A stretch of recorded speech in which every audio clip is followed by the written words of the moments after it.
आकाशवाणी गोरखपुर से प्रादेशिक समाचार।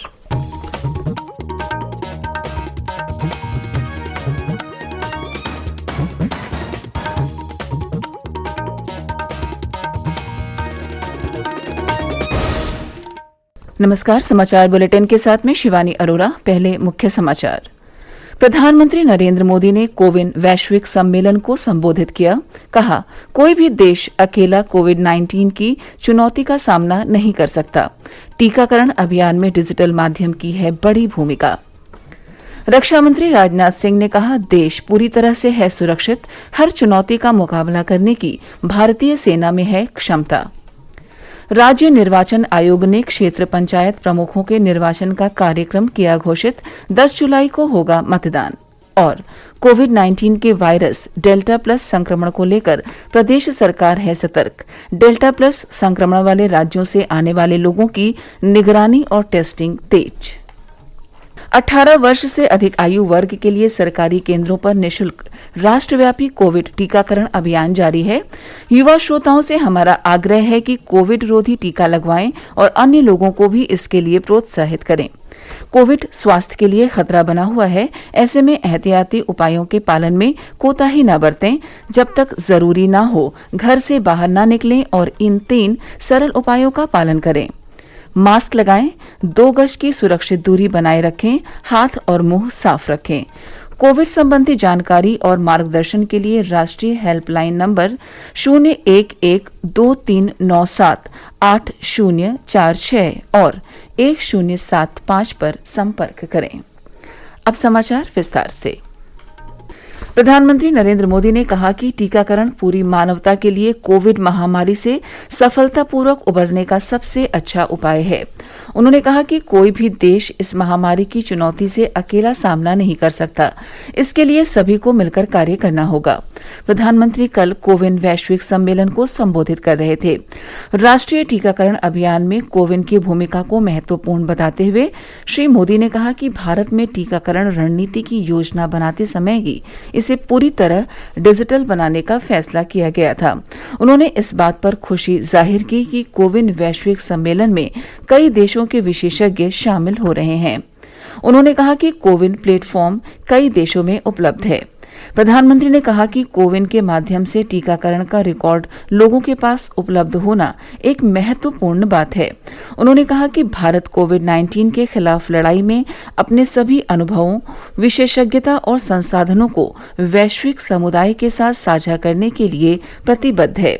उन्होंने कहा कि तमाम बाधाओं के बावजूद भारत ने जितना हो सकता है कोविड के खिलाफ रणनीति को दुनिया के साथ साझा करने की कोशिश की है। उन्होंने कहा कि भारतीय सभ्यता पूरी दुनिया को एक परिवार मानती है और इस महामारी ने लोगों को इस दशक के मौलिक सत्य का एहसास कराया है। प्रधानमंत्री ने कहा कि अनुभवों से पता चलता है कि कोई भी राष्ट्र चाहे कितना ही शक्तिशाली क्यों न हो, इस तरह की चुनौतियों को अलग थलग करके हल नहीं निकाल सकता। उन्होंने कहा कि कोविड जैसी चुनौतियों का सामना करने के लिए सभी को साथ मिलकर काम करना होगा। रक्षा मंत्री राजनाथ सिंह ने कहा कि देश पूरी तरह से सुरक्षित है और जो भी चुनौतियां आएंगी उनका पूरी क्षमता के साथ मुकाबला किया जाएगा। उन्होंने कहा कि हमारी सेना में परिस्थितियों और चुनौतियों से मुकाबला करने की पूरी क्षमता है। रक्षा मंत्री कल कानपुर में पत्रकारों के प्रश्नों का जवाब दे रहे थे। श्री राजनाथ सिंह कल एक कार्यक्रम में शामिल होने कानपुर पहुंचे थे। एक प्रश्न के जवाब में उन्होंने कहा कि भारतीय जनता पार्टी ने कभी भी जाति और धर्म की राजनीति नहीं की है। उन्होंने कहा कि भाजपा की राजनीति का आधार इंसाफ और इंसानियत रही है। धर्मांतरण को लेकर एक प्रश्न के उत्तर में उन्होंने कहा कि जो भी दोषी कानून के दायरे में आएगा उसे बख्शा नहीं जाएगा। प्रदेश की राज्यपाल और कुलाधिपति आनंदीबेन पटेल ने आगरा के डॉक्टर भीमराव अंबेडकर विश्वविद्यालय के कुलपति प्रोफेसर अशोक कुमार मित्तल को कार्य से विरक्त करते हुए उनके खिलाफ जांच के आदेश दिए हैं। लखनऊ विश्वविद्यालय के कुलपति प्रोफेसर आलोक कुमार राय को डॉक्टर भीमराव अंबेडकर विश्वविद्यालय का अतिरिक्त प्रभार सौंपा गया है। राजभवन की विज्ञप्ति के अनुसार प्रोफेसर मित्तल के खिलाफ गंभीर शिकायतों की जांच सेवानिवृत्त न्यायाधीश की अध्यक्षता में 3 सदस्यों की कमेटी से कराई जाएगी। केंद्र सरकार ने कहा है कि प्रधानमंत्री गरीब कल्याण अन्न योजना के तहत इस वर्ष जुलाई से नवंबर तक के लिए राज्यों और केंद्र शासित प्रदेशों को 198,78,000 मीट्रिक टन अनाज आवंटित किया गया है। खाद्य और सार्वजनिक वितरण सचिव सुधांशु पांडे ने बताया कि 16 राज्यों और केंद्र शासित प्रदेशों में भारतीय खाद्य निगम और केंद्रीय पूल से अनाज उठाने का काम शुरू कर दिया गया है। उन्होंने बताया कि अब तक 4 लाख मीट्रिक टन अनाज उठाया गया है। ये समाचार आप आकाशवाणी गोरखपुर से सुन रहे हैं। यह समाचार बुलेटिन हमारे YouTube channel AIR news Gorakhpur और ट्विटर हैंडल AIR News_GKP पर भी उपलब्ध है। समाचारों के इस बुलेटिन में आपका फिर से स्वागत है। राज्य निर्वाचन आयोग ने प्रदेश में गोंडा जनपद की क्षेत्र पंचायत मुजेहना को छोड़कर सभी जनपदों में क्षेत्र पंचायत प्रमुख पदों पर सामान्य निर्वाचन के लिए कार्यक्रम की घोषणा कर दी है। आयोग की विज्ञप्ति के अनुसार नामांकन 8 जुलाई को पूर्वाह्न 11 बजे से अपराह्न 3 बजे तक किए जा सकते हैं। 8 जुलाई को नामांकन पत्रों की जांच होगी और 9 जुलाई को 3 बजे तक नाम वापसी की जा सकेगी। 10 जुलाई को ब्लॉक प्रमुख पदों के लिए पूर्वाह्न 11 बजे से अपराह्न 3 बजे तक मतदान कराया जाएगा और उसी दिन वोटों की गिनती की जाएगी। प्रदेश में कोरोना संक्रमण की दर काफी कम हुई है, लेकिन डेल्टा प्लस संक्रमण को लेकर सरकार विशेष सावधानी बरत रही है। नए वेरिएंट को लेकर हाई अलर्ट जारी किया गया है। डेल्टा प्लस संक्रमण वाले राज्यों से आने वाले लोगों की निगरानी और टेस्टिंग तेज कर दी गई है। साथ ही दूसरे राज्यों से लगे जनपदों में जीनोम सीक्वेंसिंग की व्यवस्था की गई है। इस बीच मुख्यमंत्री योगी आदित्यनाथ ने कहा है कि सबका साथ सबका विकास, मुफ्त वैक्सीन सबको वैक्सीन के मूल मंत्र पर प्रदेश में टीकाकरण किया जा रहा है।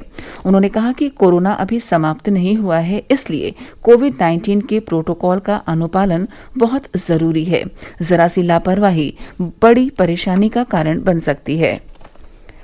राज्य में पिछले 24 घंटों के दौरान कोरोना संक्रमण के मात्र 120 नए मामले सामने आए, जबकि इस अवधि में 195 मरीज स्वस्थ हुए। प्रदेश में कोरोना के सक्रिय मामलों की संख्या घटकर 2181 रह गई है।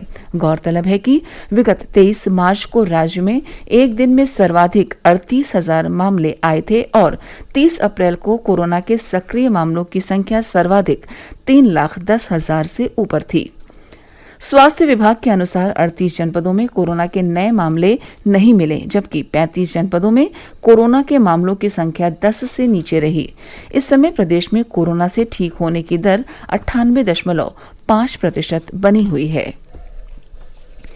केंद्रीय शिक्षा मंत्री रमेश पोखरियाल निशंक ने पठन पाठन में दक्षता और संख्यात्मक कौशल की समझ के लिए राष्ट्रीय पहल निपुण भारत का कल वर्चुअल रूप से उद्घाटन किया। इसका उद्देश्य बच्चों में पठन पाठन, लेखन और संख्यात्मक कौशल की दक्षता विकसित करना है।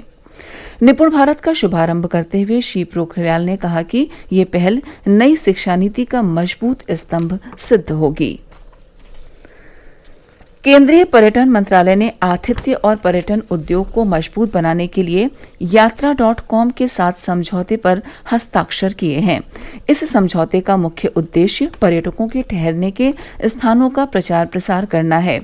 इस समझौते से पर्यटन मंत्रालय और यात्रा.com को निधि और साथी जैसे OTA प्लेटफॉर्म पर ऐसे स्थलों को पंजीकृत कराने में मदद मिलेगी। केंद्रीय पर्यटन मंत्रालय ने वर्ष 2018-19 के राष्ट्रीय पर्यटन पुरस्कारों के लिए प्रविष्टियां आमंत्रित की हैं। इन पुरस्कारों का वितरण और दिशा निर्देश पर्यटन मंत्रालय की वेबसाइट www.tourism.gov.in पर दिए गए हैं। प्रविष्टियां प्राप्त करने की अंतिम तिथि 10 अगस्त है। केंद्रीय प्रत्यक्ष कर बोर्ड CBDT ने आयकर फॉर्म 15CA और 15CB की ई-फाइलिंग में छूट देने की घोषणा की है। ई-फाइलिंग की तिथि इस वर्ष 30 जून से बढ़ाकर 15 जुलाई कर दी गई है। करदाता अब ये फॉर्म मैनुअल फॉर्मेट में अधिकृत डीलर के यहाँ 15 जुलाई तक जमा कर सकते हैं। केंद्रीय प्रत्यक्ष कर बोर्ड के बयान में कहा गया है कि अधिकृत डीलरों को विदेशी प्राप्तियों के उद्देश्य से ऐसे फॉर्म स्वीकार करने की सलाह दी गई है। और अंत में इस बुलेटिन के मुख्य समाचार एक बार फिर। प्रधानमंत्री नरेंद्र मोदी ने कोविन वैश्विक सम्मेलन को संबोधित किया। कहा, कोई भी देश अकेला कोविड-19 की चुनौती का सामना नहीं कर सकता। टीकाकरण अभियान में डिजिटल माध्यम की है बड़ी भूमिका। रक्षा मंत्री राजनाथ सिंह ने कहा, देश पूरी तरह से है सुरक्षित। हर चुनौती का मुकाबला करने की भारतीय सेना में है क्षमता। राज्य निर्वाचन आयोग ने क्षेत्र पंचायत प्रमुखों के निर्वाचन का कार्यक्रम किया घोषित। 10 जुलाई को होगा मतदान और कोविड-19 के वायरस डेल्टा प्लस संक्रमण को लेकर प्रदेश सरकार है सतर्क। डेल्टा प्लस संक्रमण वाले राज्यों से आने वाले लोगों की निगरानी और टेस्टिंग तेज। इसी के साथ प्रादेशिक समाचार समाप्त हुए। नमस्कार।